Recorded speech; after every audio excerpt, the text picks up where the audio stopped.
ہمایوں سے ایک نصیحت کی تھی، وہ ملتی تاریخ میں، تاریخ ترک بابری میں بھی ہے، اور تاریخ فرشتہ اور ڈفرینٹ تاریخ کتابوں میں ملتی ہے۔ اس نے کہا تھا کہ بیٹا اپنے جو رعایا ہے اس پہ ظلم نہیں کرنا، ان کی عبادت کو تباہ نہیں کرنا، اور اپنے جو ہر جو مختلف قسم کے مذاہب ہیں ان کو ان کے ساتھ اپنے تعلقات اچھے رکھنا۔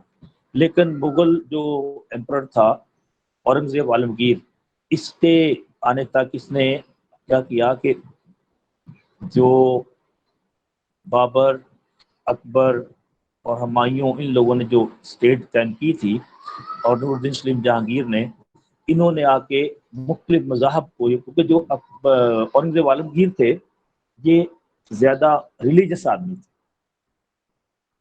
ریلیجس تھا، شاہ جہاں کا بیٹا تھا، ریلیجس تھا، اور اس نے جو مشہور تھا کہ ٹوپیاں بیچ کے کمائی کا گزارا کرتا تھا۔ لیکن انہوں نے آ کے مختلف جو ایتھنک کلاسز تھی سب کانٹینٹ کی، سکھس اور مرہٹاز اور راجپوت، ان سب کو، گرچہ اس نے جو چھوڑی ہوئی تھی کچھ اسٹیٹ، دکن کا علاقہ جو ابھی تک فتح نہیں ہوا تھا وہ بھی فتح کر دیا تھا، لیکن اس کی جو تھی فتوحات کے نتیجے میں سب کانٹیننٹ میں جو ایک انریسٹ کریٹ ہو گیا مختلف مذاہب کے درمیان، جو اکبر نے قائم کیا ہوا تھا، اکبر نے اور اس کے بعد جہانگیر نے، اور جو ایک ہارمونی تھی مختلف بین المذاہب کے درمیان میں، وہ اورنگزیب عالمگیر کے درمیان میں وہ ہارمونی جو تھی نا وہ بریچ اپ ہو گئی۔ اس طرح جو مختلف جو راجے تھے، ہندو راجے تھے، اب مسلمان تو ویسے بیسیکلی 1857 تک اقلیت میں تھے، ایک اقلیت حکمرانی کر رہی تھی، لیکن وہ اپنے جو ٹیکٹس تھے اور جو فن سپاہ گری تھی اور فن حکمرانی تھا اس کے ذریعے سے پورے برصغیر حکمرانی کر رہے تھے۔ زیادہ تر ہندو راجے تھے، ہندو راجوں کو ہی یوز کر کے مغلوں نے 300 سال حکمرانی کی، لیکن اورنگزیب نے انہیں ہندو راجوں کو اپنا جو اسلامائز کرنے کی کوشش کی، سکھوں کو اپنے خلاف کر لیا، اور پنجاب میں سکھوں کو مارا، اور جو سکھوں کے جو تھے گرو، ان گرو گوبند سنگھ، اور ان کو مارا۔ تو اس طرح مغل ڈائناسٹی جو ہے نا وہ کمزور ہونا شروع ہو۔ تو یہ تو تھی مغل ڈائناسٹی کا تھوڑا سا حال۔ تو اب ہم سیدھا چلتے ہیں کہ مغل ڈائناسٹی کے جو بادشاہ تھے نور الدین سلیم جہانگیر، وہ بیسیکلی کون سے بادشاہ ہیں؟ نور الدین سلیم جہانگیر چوتھے پانچویں بادشاہ، 1605 میں یا 1605 سے 1627 تک اس کا چلتا ہے دور حکمرانی۔ یہ نور اکبر کے بیٹے تھے۔ آپ کو پتہ ہے کہ اکبر سے اس نے بغاوت بھی کی تھی سلیم جہانگیر نے۔ یہ وہی نور الدین سلیم جہانگیر ہے جن کے جو محبوبہ تھی، یا جس کے ساتھ انارکلی کا جو ہے ایک چکر ہے، وہ لمبی باتیں جاتی ہیں، ان کو بتانے کا وقت نہیں ہے۔ تو نور الدین سلیم جہانگیر کے دور میں جب انگریز جو ہیں وہ برصغیر میں آتے ہیں، برٹش جو ہیں وہ لینڈ کرتے ہیں اپنے ٹریڈ کے سلسلے میں، ایک کمپنی بناتے ہیں۔ سر تھامس رائے تھے اس کمپنی کے، اس کارروائی کے لیڈر، اور اس وقت انگلینڈ میں بادشاہ تھے سر جیمز اول، ان کے سفیر بنتے ہیں، اور ان کو ایک کمپنی بنا کے دیتے ہیں، جیسے گورنمنٹ ایک کمپنی بناتی ہے اور کمپنی اس کو فنڈ کرتی ہے۔ تو ایسٹ انڈیا کمپنی کے نام سے یہ ایک ٹریڈنگ کمپنی بن کے سب کانٹیننٹ میں انگریز تشریف لاتے ہیں یا آتے ہیں 24 اگست 1608 میں ٹریڈ پرپز سے، اور سب کانٹیننٹ میں ایک اس دور میں لکھتے ہیں، کوئی ایک رائٹر کا قول میں نقل کیا کہ مسلم جب رول کرتے ہیں تو مسلم نے انڈیا کے اوپر اس طرح اپنی حکمرانی کی تھی کہ the Muslim ruled over 600 years and contributed in many ways to Indian culture and society. Their contribution to the literature, art, culture and architecture is part of India's glories. The economy was so rich during the Muslim rule that India was known as Golden Bird. India ایک golden bird, سونے کی چڑیا کہا جاتا تھا India کو، تو اس کی اکانومی مغلوں کے دور میں بہت رچ تھی، عام آدمی کے لیے زندگی کی سہولتیں تھیں، رہنے سہنے کے نظام اچھا تھا، تعلیم تھی اپنے نظام کا جو تھا. لیکن یہ تھے کہ باہر کے لوگ جو تھے اس وقت گریٹ جو برٹشر تھے، برٹشر بھی ان مغل جو ایمپرر یا مغل کنگ سے تو گریٹ کنگ آف مغلس کہتے تھے، گریٹ کنگس. تو لہذا وہ ان گریٹ کنگس کے ساتھ اپنا تجارتی تعلقات کو بڑھانے میں بڑے ایگر تھے، بڑی ان کی خواہش تھی کہ ہم سب کنٹینٹ میں جا کے ٹریڈ کریں. اور ڈفرینٹ کمپنیز جو تھی، فرانس کی، پرتگال کی اور ہالینڈ کی، انگلینڈ کی، ڈفرینٹ جو ویوج سے بحری جو تاجر تھے وہ ڈفرینٹ جہاز لے کے آیا کرتے تھے. وہ پہلے بھی تھے، لیکن انگریز جب برصغیر میں سب کنٹینٹ میں آتے ہیں تو وہ ان باقی ساری کمپنیز کو پیچھے چھوڑتے ہیں اور انہوں نے اپنے نوردن سلیم جہانگیر تھے کنگ سے ایک اچھا ریلیشن قائم کرتے ہیں. اور کنگ جو ہے وہ ان کو تقریباً 7 سال بعد 1625 میں ایک نوردن سلیم جہانگیر جو ہے ایک جاری کرتے ہیں شاہی فرمان، اور شاہی فرمان کے ذریعے سے انہیں سورت ایک اسٹیٹ تھی کلکتہ کے پاس، تو سورت کے اندر انہیں ایک فیکٹری قائم کرنے کی اجازت مل جاتی ہے. جناب ہم یہاں پہ جو بیسک کموڈیٹیز جو لے کے آتے ہیں ہم یہاں پہ فیکٹری بنائیں گے کاٹن کی، جو کپڑا بنانے کی یا دیگر کمپنی. تو اس کے بعد سورت میں پہلے انہیں فیکٹری ملتی ہے، اور اس کے بعد پھر انہیں مل جاتی ہے وجے نگر میں ایک اور فیکٹری قائم کرتے ہیں. وجے نگر اور مسولی پٹم میں فیکٹری قائم کرتے ہیں. اور اس طرح یہ انگریز کرتے کیا تھے، یہاں سے سلک، انڈیگو جسے آپ کہتے ہیں نیل، آج کپڑوں میں نیل دیتے ہیں، نیل اور کپاس، کاٹن، چائے، اور جسے کہتے ہیں آج خشخاش، اوپین یا خشخاش لے کے آتے تھے، اسے پیون بناتے تھے. اور اس طرح یہ ڈفرینٹ چیزیں چائنیز جو تھے مسالہ جات وہ ادھر سے لے کے آتے تھے، اور یہ ان کی ٹریڈ تھی. انویٹ کرتے ہیں انگریز. تو انگریز جو تھے انہوں نے یہ کرتے کرتے ایک وقت آتا ہے کہ مغل جو تھے وہ خود کمزور ہو چکے تھے، اور مغلوں کی کمزوری کی وجوہات کی تھی ڈفرینٹ. ہم ان کو تھوڑا تھوڑا بیان کرتے ہیں آپ کو کہ یہ مغل جو کس وجہ سے اس لیول تک پہنچے. ایک وقت آیا کہ 1857 میں انگریز جو تھے وہ بہادر شاہ ظفر کو قید کرتے ہیں اور رنگون کے قلعے میں لے جاتے ہیں اور اس کی اسٹیٹ کو ختم کرتے ہیں، انہیں بنا دیتے ہیں اپنا قیدی. وجہ کیا تھی کہ مغلوں کی کچھ کمزوریاں تھیں. شاہجہاں جو ان کی جو تھی گرا 1628 سے لے کے 1658 تک 58 تک، اصل ایکچولی یہ جو یہاں سے ڈاؤن فال شروع ہوتا ہے.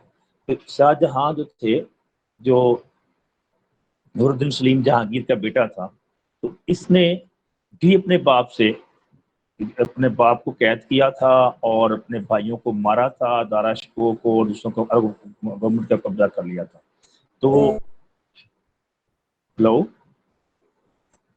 تو انہوں نے کچھ نیڈلیس ایکسپیڈیشن مہمات، کیونکہ اس نے 1646 میں، 1649 میں، 1652 میں، 1653 میں مختلف مہمات جو مختلف ٹرائبس کو، مختلف جو اسٹیٹس کے خلاف اپنے لشکر بھیجے، اور ان پر کافی خرچ آ گیا تاکہ صوبہ بدخشاں جو تھا افغانستان سے پرے، ازبکستان کا، جہاں سے یہ آئے تھے مغل اپنے اس کے باپ کا علاقہ جو تھا زید بابر کا، ان علاقوں کو فتح کرنے کے لیے کوشش کرتے رہے اور بلخ اور بخارا تک چلے. تو اس طرح ان کے جو تھی کمزوریاں ادھر آنا شروع ہو گئیں. اپنے لوگوں نے ریبیلین کی، اپنے لوگوں نے بغاوت کی. شاہجہاں کے اپنے شہزادے جو تھے، جو بیٹے تھے شہزادہ خسرو اور خرم، یہ انہوں نے بغاوتیں کی. اور اس کے علاوہ انہوں نے کچھ ایسے جو شوقین تھے یہ بلڈنگیں بنانے کے، اور شاہجہاں نے، آپ کو پتا تاج محل آگرہ بنایا تھا اپنی ملکہ نور جہاں کے لیے. تو شہزادہ جو خرم تھا یہ بیسیکلی نور جہاں کا اسٹیپ سن تھا، ادھر سے دوسرے باپ کا بیٹا تھا. تو انہوں نے بھی اس کے خلاف ریوولٹ کی، اور اس ریوولٹ میں خرچ ہوا، پیسہ خرچ ہوا اور فوج خرچ ہوئی، اور اس کا آہستہ آہستہ اسٹیٹ کمزور ہونا شروع ہو گئی. تو یہ شاہجہاں کے دور کی کمزوریاں تھیں. اب ہم چلتے ہیں آگے. اس طرح جو تھی نا جو اس نے اپنی سلطنتیں ڈیوائڈ کر دی تھی شاہ جہاں نے. جناب فلاں صوبے میں جو تھا وہ چلے جائے مراد، ایک میں شجاع چلے جائے، ایک میں دارا شکو چلے، ایک میں اورنگزیب چلے جائے. اس طرح اورنگزیب جو کا باپ تھا وہ خود شہزادوں کو اس نے مختلف گورنر بنا دیا تھا، اور ان گورنرز نے اپنے اپنے جو علاقے تھے ان میں آزادیاں خواب دیکھنا شروع کر دیے. اور اس کا نتیجہ یہ کہ اورنگزیب نے اپنے باپ کے خلاف ریوولٹ بھی کی اور بغاوت کی. اب یہ اورنگزیب پیر آ جاتی ہے. اورنگزیب بنتے ہیں 1658 میں سے لے کر 1707 تک اس کی حکمرانی چلتی ہے، 58 سے لے کے 707 تک. تو اس میں بھی اورنگزیب عالمگیر کے جو بھائی تھے ان کے درمیان چلتا رہا، جنگیں چلتی رہی. انہوں نے بھائیوں کو مروا دیا اور خود بادشاہ بن گیا. شاہ جہاں کو قید کر لیا اور خود بادشاہ بن گیا. اگرچہ یہ اورنگزیب عالمگیر وہی کہا جاتا ہے کہ بڑا نیک سادہ تھا، لیکن اس نے اپنے سارے بھائیوں کو مروا کر بادشاہ کو قید کر دیا تھا. ٹھیک ہے، تو اس کی پالیسی جو تھی وہی کہ ریلیجس آدمی تھا. ریلیجن کو امپوز کرنے کی کوشش کی، تو ریلیجن کو جو امپوز کرنے کی کوشش کی تو سب کانٹیننٹ میں انڈرس کریٹ ہوا. جو ہندو راجے تھے، مہاراجے تھے، وہ اس کے خلاف ہو گئے، اور سکھ جو تھے وہ بھی پنجاب میں چڑھ گئے. اور اس طرح اس کی جو ان مہمات نے بر صغیر کو کمزور کیا، یا مغل ڈائناسٹی کو، مغل سلطنت کو کمزور کیا. اب اورنگزیب عالمگیر کے بعد کیا ہوتا ہے؟ اورنگزیب عالمگیر کے بعد جو شہزادے تھے وہ اتنے کیپیبل نہیں تھے اور کوئی کام کے نہیں تھے. مطلب کنگ شپ ان میں تھی نہیں، کیونکہ جیسے بتایا تھا کہ مغل شہزادے آہستہ آہستہ تناسان اور عیش و عشرت، شراب اور اس کے عورتوں کے رسی ہوتے جا رہے تھے. اور ان کے اندر جو بادشاہت کرنے کے جو قانون تھے، جو کوالٹی تھی، وہ کم ہوتی تھی. تو وہ شادیاں کرتے تھے، عیاشیاں کرتے تھے، اور اس طرح وزیر حکمرانی چلاتے تھے. اور وزیروں نے اپنے اپنے جو صوبے تھے، اس صوبے داروں نے صوبوں کو آزاد کرنے کی کوشش کی. تو اس طرح جو سلطنت کی جو طاقت تھی وہ کمزور ہوتی گئی، اور مغل جو تھے ان کی ڈاؤن فال شروع ہو گیا. اور اس کے بعد کی اور خامی کیا تھی، وجہ کیا تھی؟ Absence of definite law of succession. مگر جانشینی کا کوئی قانون نہیں تھا مغلوں میں. جیسے کہ بادشاہ مرنے لگتا تھا تو ہر شہزادہ، ہر بیٹا، اور وہ خود کی خواہش ہوتی تھی کہ میں ہی اب بنوں گا. There was no law of primogeniture. Consequently, the war of succession war only meant to decide the successor of an emperor. جنگیوں کی شادوں میں جو شہزادہ جی جاتا وہ بادشاہ بن جاتا. تو رکسن رائٹر ہیں، اور رکسن کیا کہتے ہیں، the sword was the grand arbiter of right and every son was prepared to try his fortune against his brother. کہ ہر جو بیٹا تھا وہ اپنے بھائی کے خلاف اپنی قسمت ماتا تھا. وہ بھی اپنی فوج لے کے آتے تھے، لڑائی ہوتی، جو جی جاتا تھا وہ بادشاہ بن جاتا تھا. تو اس طرح سب کانٹیننٹ میں مغلوں نے جب کوئی رولز آف ریگولیشن نہ بنائے جانشینی کے کہ کس طرح کوئی جانشین بنے گا، اس وجہ سے یہ جنگوں آپس میں لڑ کے بھی تباہ ہوئے. تو یہ بھی ان کی ڈیٹریشن کی وجہ تھی. وقت گزرنے کے ساتھ ساتھ جو شہزادے تھے وہ کمزور ہوتے گئے، نالائق ہوتے گئے، یا حکومت کے جو تخاش میں تھے، لیکن دوسرے لوگ جو حکمران ہوتے تھے نا، دوسرے ہوتے تھے گورنر جنرل، جو فوج کے سربراہ ہوتے تھے، یا ٹریڈر جو بڑے بڑے تھے، وہ سپاہ گر ہوتے تھے، وہ بادشاہ گر بن گئے. ان کو صرف رکھا تھا کہ یہ بادشاہ بنا دیں، اور ان کے نام سے جو باقی جیسے ہوتا ہے تاجر اور بڑی طبقے تھے وہ فائدہ اٹھا رہے تھے، اور غریب آدمی جب پیسنا شروع ہو جاتے ہیں. ریجنریشن آف نوبیلٹی ان کی ایک اور خامی تھی. جو مغلوں کے ڈائنسٹی میں ایک پاکیزگی تھی، جو عزت اور آنر تھی، جو بادشاہ پاکیزہ ہوتے تھے، وہ ختم ہو گئی. The character of rulers, nobility also degenerated with their rulers. Abundance of wealth, layers and luxury rendered them insufficient and incompetent. The affected administration of the state. جو ایڈمنسٹریشن تو تھی ہی نہیں، ختم ہوتی جاتی ہے نا آہستہ آہستہ. جب آپ آپس میں لڑیں گے، جب شہزادے آپس میں لڑیں گے، بادشاہ کا بیٹا بادشاہ کے خلاف حملہ آور ہو جائے گا، اور وہ دکن سے چلے گا اور دلی پہ حملہ کرے گا، تو کہاں کی ایڈمنسٹریشن؟ تو ڈکٹیشن آف آرمی ایک الٹیمیٹ رزلٹ یہ ہوتا ہے کہ جب آرمی جو ایک بادشاہ کے تحت آرمی تھی اور اس کا بیٹا گورنر تھا اور وہ گورنر جو ہے بادشاہ کے خلاف اپنا آرمی لے کے آئے گا تو پھر تو وہ آرمی میں خود ہی ڈویژن ہو گئی. تو اس طرح تو یہ ان کی وجہ بنتی ہے. ٹھیک ہے. تو 18th century the soldier became easy going. Result جو سپاہی تھے وہ بھی جو تناسان ہو گئے, وہ کوشش کرتے کہ کوئی جنگ نہ ہی ہو. جرنیل ایون کے جرنیل جو بڑے صوبے دار جو تھے وہ ایشوں میں پڑ گئے اور وہ بادشاہوں کو دیکھتے تھے. تو یہی وجہ تھی کہ جب 1763 میں شاہ ولی اللہ خط لکھتے ہیں, جب دلی کا حال بہت برا ہو چکا تھا, شاہ آپس میں لڑ رہے تھے, شاہ ولی اللہ نے احمد شاہ عبدالی کو خط لکھا اور وہ بیتما کی یہاں پہ دلی کے حالات دیکھو, وہ افغانستان سے چلتا ہے اور دلی کو ڈیمولش کرتا ہے, وہ بلڈ شیڈ ہوتا ہے, تباہی پھیلتی ہے, قتل و غارت ہوتی ہے. تو ان شہزادوں سے کچھ بھی نہیں ہو سکا. وہ آتے تھے, عبدالی آئے, احمد شاہ عبدالی آئے, نادر شاہ عبدالی آئے, اور وہ سارے آتے تھے اور دلی کو لوٹ کے لے چلے جاتے تھے.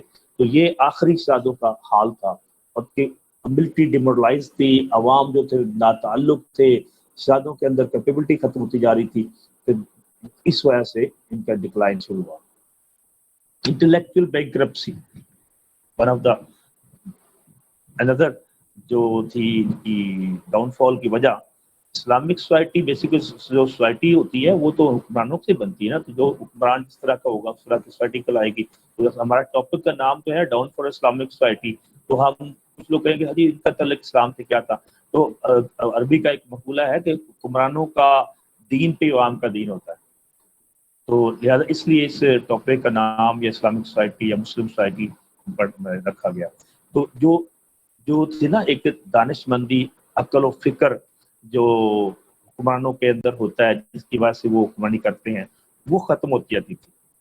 تو انٹلیکچوئل لوگوں کو دربار سے دور کر دیا گیا تھا. جو اہل علم تھے, اہل حکم تھے, جو بادشاہوں کو مشورہ دیتے ہیں, جیسے آپ پڑھتے ہیں تاریخ میں کہ عمر بن عبدالعزیز نے اپنے کورٹ میں رکھے تھے خصوصی طور پر ایسے علماء جو کورٹ میں بیٹھے تھے, کھڑے رہتے تھے یا بیٹھے رہتے تھے جب بادشاہ یا کیا کہتے ہیں امیر جو تھے خلیفہ کوئی فیصلہ کرنے لگتے تھے, اگر اس میں ذرا بھی کوئی دین کے خلاف بات ہوتی تھی تو ان کو یہ اتھارٹی تھی کہ آپ مجھے فوراً ٹوک کہ خلیفہ یہ آپ غلط کہہ رہے ہیں, اور ان کو یہ اس نے رائٹ دے رکھے تھے.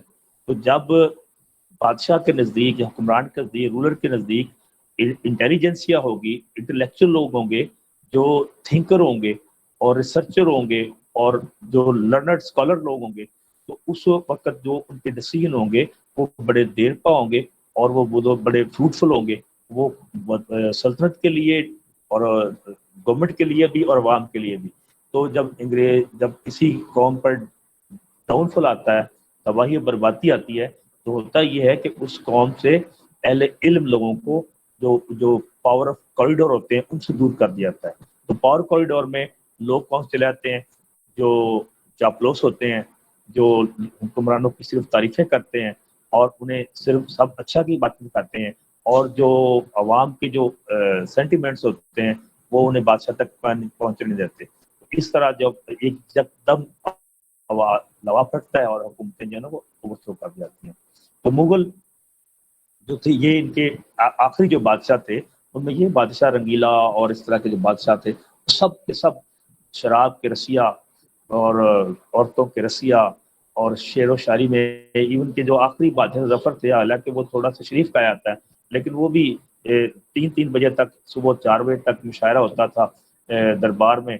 اور صبح جو شہزادے تھے جب وہ ایک جگہ میں پڑھا کہ جو کمپنی تھے ایسٹ انڈیا کمپنی کے جو یہاں پہ سر نام تھا اس کا فلپ, وہ جب اپنا 1 بجے اپنا آدھا کام ختم کر کے اپنے بگی سے اپنے گھر چلے جاتے تھے آفس سے, اس وقت مغل شہزادے اٹھتے تھے اور ان کو وضو کرایا جاتا تھا, ان کو منہ دھلائے جاتے تھے اور پھر ان کے عطر لگایا جاتا تھا اور ان کے پاؤں میں جو تیل لگا کے جناب انہیں چلنے کے قابل میں آتا تھا. وہ سارے رات مشاعرے دیکھتے تھے, مشاعرے سنتے تھے اور جو کنیزوں کے ڈانس دیکھتے تھے, اور صبح 4 بجے سوتے تھے اور پھر 1 بجے اٹھتے تھے. تو یہ حالت تھی مغل شہزادوں کی اور مغل جو تھی امپائر کے جو اشرافیہ تھی. اور جو جیسے حکمران ہوتے ہیں ویسے جو ملک کی اشرافیہ ہوتی ہے, اشرافیہ کے بعد نیچے لوگ ہوتے ہیں جو بیوروکریسی جو بھی رولنگ لیڈ کے ساتھ جو منسلک لوگ ہوتے ہیں ان کا طرز زندگی جیسے بنتا چلا جاتا ہے. اور عوام حکمرانوں کے طرز زندگی کو دیکھ کر اس دور کا جو میڈیا تھا یہی ہوتے تھے نا کہ پبلک کے جو لوگ اوپر دیکھا, دربار میں دیکھا, دربار میں بات آ گئی, شہر میں آئی, شہر سے تاجروں کو پتا, تاجروں کے ملازمین کو پتا چلتا. تو اس طرح کہا گیا کہ دین الحکمران اعلیٰ دین العوام, جو حکمرانوں کا دین ہوتا ہے وہی عوام کا دین ہوتا ہے. جو کلچر حکمرانوں میں پریویل کرتا ہے وہی عوام میں پریویل کرتا ہے. تو حکمرانوں میں یہ کلچر عام ہو چکا تھا کہ وہ ایسوسیشن میں پڑھ چکے تھے اور وہ بٹیرے لڑا رہے ہیں, مرغے لڑا رہے ہیں اور کتر لڑا رہے ہیں اور فاختائیں اڑا رہے ہیں اور کنیزوں کے ساتھ خوشگپیاں کر رہے ہیں. جب یہ سال ہو گیا تو مغلوں کی سلطنت پر زوال عین آ گیا. تو آگے ہے Mughal rule alien to Indian soil. یہ جو اگرچہ کئی ہسٹورین نے یہ لکھا ہے کہ ایلین, لیکن 300 سال حکمرانی کرنے کے بعد بھی ایلین رہنا میری سمجھ میں نہیں آتا. کہ وہ لکھتے ہیں کہ کیونکہ یہ سینٹرل ایشیا سے آئے تھے اور یہ لوگ جو تھے ادھر سے کلچر اپنا لے کے آئے تھے, انڈو پاک انڈو جو سینٹرل ایشین کلچر کو انہوں نے فروغ دیا. لیکن پھر بھی یہ کلیکٹنگ پھر بھی یہ مغل تھے یہ اپنے آپ کو سپیریئر سمجھتے تھے اور عام جو انڈین لوگ تھے انڈین کلچر سے یہ نفرت کرتے تھے. یہ اپنا اس لیے انہوں نے اپنی جو تھی شاہی جو زبان تھی سرکاری زبان وہ فارسی کو رکھا اور پرشین جو بولتے تھے ان کو دربار میں اچھی سے ملتی تھی. یہ فارسی اس لیے بھی کیونکہ جب ان کے جو فور فادر جو ہمایوں تھے, بابر کے بعد جو ہمایوں آتے ہیں, تو ہمایوں کو جو تھا نا یہاں پہ ایک شیر شاہ سوری نے شکست دے دی تھی اور اسے 5-10 سال کے لیے واپس جانا پڑا اپنے وطن. اب وطن گیا, اپنے وہاں سے بھاگا تو ایران چلا گیا. تو ایران کے جو صفوی حکمران تھے انہوں نے اس کو پناہ دی. تو اس طرح بھی مغل درباروں میں ایرینینز کی کافی انفلوئنس رہا اور پرشین جو تھی وہ چلتی ہے کیونکہ یہ خود بھی پرشین بولتے تھے. لہٰذا ایرینین جو تھے ہمارے سب کانٹیننٹ میں جو آپ کو جو ایران کا اثر نظر آتا ہے یہ بھی یہ مغلوں کی وجہ سے, کیونکہ مغل نے عموی جو صفوی حکمران تھے ایران میں ان سے کافی مدد لی جب ان کو یہاں پہ ہمایوں کے دور میں ان کو نکالا گیا. ہمایوں کو شیر شاہ سوری نے نکالا تھا مار کے یہاں سے. اکبر بھی اس وقت پیدا ہوا تھا جب یہ ہمایوں جو تھا وہ دوڑ رہا تھا اور کیا تھا عمر کوٹ کے قلعہ سے وہاں پہ ایک ہندو راجے کے ہاں اس نے اپنا لی تھی, وہاں پہ اکبر پیدا ہوا, ہمایوں کا بیٹا اکبر. تو اس طرح مغل جو تھے وہ کہتے ہیں کہ وہ لوگ ایلین تھا, انہوں نے اپنے کلچر کو ہوموجینس نہیں کیا اور وہ کاسٹ کریڈ اور ریلیجن جو تھے ان کے بھی انہوں نے کیا. اکبر نے کوشش کی, اکبر کا جو دین تھا, اکبر کا جو سٹائل تھا, اس نے ہر مذہب کی ہر ہندو جو تھا راجا تھا, ہر مغل راجا تھا, ہر راجپوت راجے کے صلح اس طرح کی کہ اس کی بیٹی سے شادی کر لیتا اور ان کو لبرٹی دیتا اور ان کے دین کو جو مرضی کرتے. ان کے اکبر کے حرم میں جو رانیاں تھی وہ پوجا بھی کرتی تھی اور اکبر کا بیربل اور اپنا جو اس کا کیا نام ہے بیرم خان وہ اس کا تھا فنانس منسٹر. تو اکبر نے جو تھا وہ ایک بڑا ہوموجینس ماحول بنایا تھا. لیکن اس کے بعد کے جو اس کے کیا کہتے ہیں ڈسینڈنٹ تھے انہوں نے اس چیز کو قائم نہیں رکھا. اس طور پر اورنگزیب عالمگیر نے تو جو بین المذہب یا انٹر ریلیجن ہارمونی تھی اس کو بہت بریچ کر دیا. اس طرح مغل کی جو تھی اسٹیٹ وہ آہستہ آہستہ ڈکلائن کی طرف جانا شروع ہو گئی. اس کے بعد آتی ہے بات جو قوموں کو تباہ کرتی ہے, جس کے بارے میں اللہ کے پیارے نبی صلی اللہ علیہ وسلم کی حدیث ہے, آپ نے سن رکھی ہے, لیکن اس کو ہم لوگ آج اہمیت نہیں دیتے کہ الراشی والمرتشی کلاہما فی النار, کہ رشوت لینے والا اور دینے والا دونوں دوزخی ہیں. تو رشوت کیا ہے؟ جب آپ کسی بھی اپنے کام کو جو جائز طریقے سے نہیں ہو سکتا, جو آپ کا رائٹ نہیں بنتا, اسے آپ کسی طرح سے کسی سرکاری اہلکار کو, کسی گورنمنٹ آفیشل کو آپ کسی پیسے سے